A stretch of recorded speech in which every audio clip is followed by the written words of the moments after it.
आत्मीय भाइयों एवं बहनों प्रणाम। जन्म शताब्दी पुस्तकमाला 32 भक्ति एक दर्शन एक विज्ञान प्रवचन श्री राम शर्मा आचार्य आपको पढ़कर सुना रहे थे। पृष्ठ 18 से आगे पढ़कर सुनाते हैं। आइए सुनते हैं। भक्ति एक दर्शन एक विज्ञान। साथियों, भावावेश कभी किसी के टिकाऊ नहीं हो सकते। भावावेश जाएगा तभी भक्ति आएगी। भक्ति को अगर आप भावावेश मानते हैं तो मैं कहता हूं कि आप गलती पर हैं। भक्ति का अर्थ आप नाचकूद मानते हैं और नाचकूद कर भगवान को पाने का स्वांग बनाते हैं, तो मैं कहूंगा कि ये आपका विशुद्ध भावावेश है और अज्ञान है।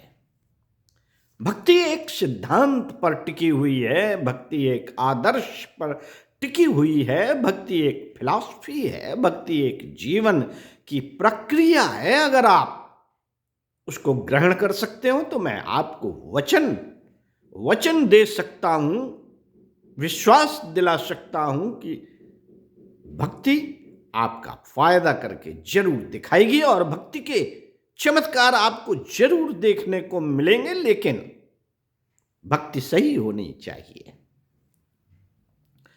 भक्ति सही होनी चाहिए। भक्ति का यही अज्ञान इस समय सब जगह फैला हुआ है। भक्त और भक्ति दोनों ही डूबने वाले हैं। मित्रों, भक्ति का एक इतिहास मैं दिखाता हूं कि पिछले दिनों इसका कितना बड़ा रिएक्शन हुआ था, कितनी बड़ी प्रतिक्रिया हुई थी। ऋषियों ने, तत्वदर्शियों ने कहा था कि ऐसी भक्ति बेकार है, हटाओ इस भक्ति को जो व्यक्ति को कर्तव्य विमुख बनाती है। मित्रों, जब भगवान भक्त के बिना प्रसन्न नहीं हो सकते तो चलिए हम भक्ति के धुर्रे उखाड़ते हैं। भगवान बुद्ध आए, उन्होंने शून्यवाद की स्थापना की। शून्यवाद माने नास्तिकवाद माने भगवान ऐसा नहीं है। भगवान ऐसा नहीं है जो खुशामद से पाया जा सकता हो, चापलूसी से पाया जा सकता हो। भगवान बुद्ध की सारी फिलॉसफी पढ़िए, वह शून्यवाद फिलॉसफी है। उन्होंने कहा कि कोई भगवान नहीं है, शून्य है। उन्होंने भगवान को मानने से इनकार कर दिया और कहा कि दुनिया में कोई भगवान नहीं है। जब यह बुद्धिवाद सारी दुनिया में तेजी से फैलता हुआ चला गया तो क्या आप समझते हैं कि आस्तिकता के सिद्धांत भगवान को मानने से कमजोर हो गए? नहीं। सिद्धियों की उनमें कमी आ गई? नहीं। चमत्कार में कोई कमी आ गई? नहीं भाई, नहीं आई। मनुष्य के गौरव गरिमा में कोई कमी आई? नहीं, कोई कमी नहीं आई। उन्होंने यह आधार हटा दिया तो भी भगवान को मानने से इनकार कर दिया तो भी कोई कमी नहीं आई। मित्रों, बुद्ध स्वयं भगवान हो गए और भगवान के अंदर जो विशेषताएं होनी चाहिए, जो गौरव गरिमा होनी चाहिए, चमत्कार होने चाहिए, जो सिद्धियां होनी चाहिए, वे सब उनके अंदर थी। अंगुलिमाल उनके सामने आया तो कांपने लगा। उन्होंने कहा कि मेरे पास तलवार की ताकत है तो चला। अंगुलिमाल जब तलवार चलाने को उद्यत हुए तो उन्होंने कहा कि हमारे पास आकर तलवार चला। वहां से क्या दिखाता है? पास आया तो कांपने लगा, जमीन पर गिरा तो भगवान बुद्ध ने उसकी तलवार को उठा करके अलग फेंक दिया। उन्होंने कहा, मूर्ख किस पर तलवार चलाता है? आत्मा पर तू तलवार चला सकता है? आ इधर। उन्होंने उसके सिर पर हाथ फेरा और कहा कि जा जा, आज से तू डाकू नहीं संत है। अंगुलमाल डाकू से संत होकर के चला गया। हिंदुस्तान से बाहर उसे विदेश भेज दिया। कंबोडिया गया, वर्मा गया, जावा गया, सुमात्रा गया और जितने मध्य पूर्वी देश हैं उनमें अंगुलमाल घूमता रहा। इसी तरह आम्रपाली नामक एक वेश्या आई थी भगवान बुद्ध का शील डिगाने के लिए। जब उनके पास आई तो कांपने लगी और कांप कर जमीन पर गिर पड़ी और कहने लगी, पिताजी, मैं तो नरक की एक कौड़ी हूं, एक कीड़ी हूं, आपके पास उद्धार पाने के लिए आई हूं। उन्होंने कहा, बेटी तू नरक की कीड़ी नहीं है, तू कन्या है। आज से तेरे अंदर कि वैश्या की मृत्यु हो गई, आज से तेरे भीतर से संत का जन्म हो गया। उन्होंने उसके सिर पर हाथ फेरा तो आम्रपाली वैश्या से संत हो गई।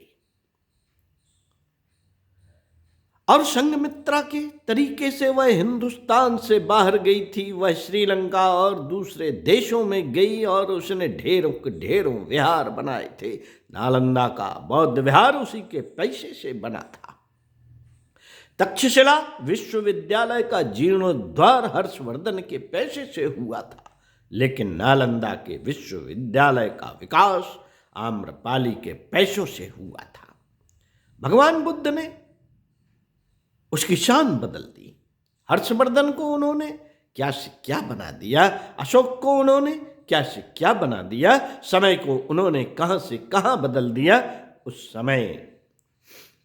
समय जहां पाप और अनाचार की धाराएं बहती चली जा रही थी, उन्हें अपनी ताकत से उन्होंने उखाड़ के फेंक दिया। वे शक्ति के पुंज थे।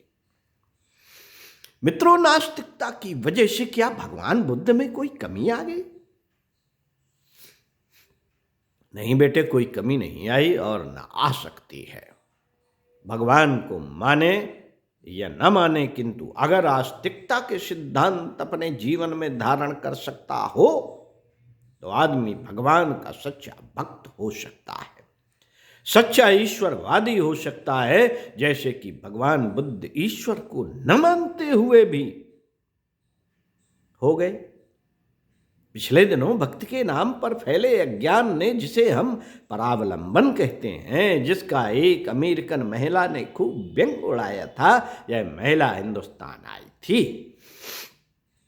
उसने एक बड़ी मजेदार किताब लिखी है, slaves of the God, slaves of the gods, अर्थात देवताओं के गुलाम। कभी मौका मिले तो आप उसे पढ़ना। हिंदुस्तानियों के ऊपर उसने आक्षेप लगाया है और कहा है कि हिंदुस्तानी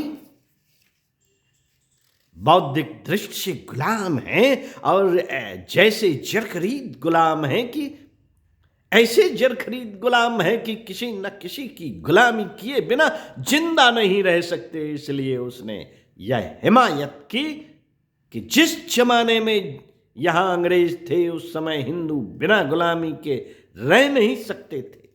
इसलिए उन्हें किसी न किसी का गुलाम रहना पड़ेगा। राजनीतिक दृष्टि से तो क्या, भावनात्मक दृष्टि से तो भी वे गुलाम हैं। उसने अपनी पुस्तक में बार बार आक्षेप लगाया है कि ये गुलाम हैं। देवताओं के बिना ये अपनी बच्चों की ब्याह शादी नहीं कर सकते, क्योंकि शुक्र देवता डूब गया है। अब ब्याह नहीं हो सकता। आहा, अब सूरज किधर चलेंगे? अब दिल्ली जाना है तो वह कौन सी दिशा में है? दक्षिण दिशा में है। उधर तो बृहस्पति जी दिशा शूल लेकर बैठे हुए हैं।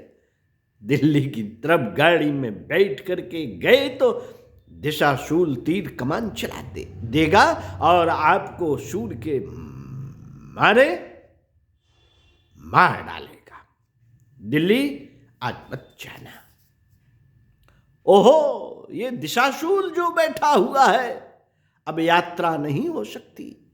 चूल्हा बनाने के लिए जो मुहूर्त, चक्की बनाने के लिए तो मुहूर्त, शादी करने के लिए तो मुहूर्त, और खाने के लिए, मल त्याग के लिए, नहाने के लिए, सब काम के लिए मुहूर्त।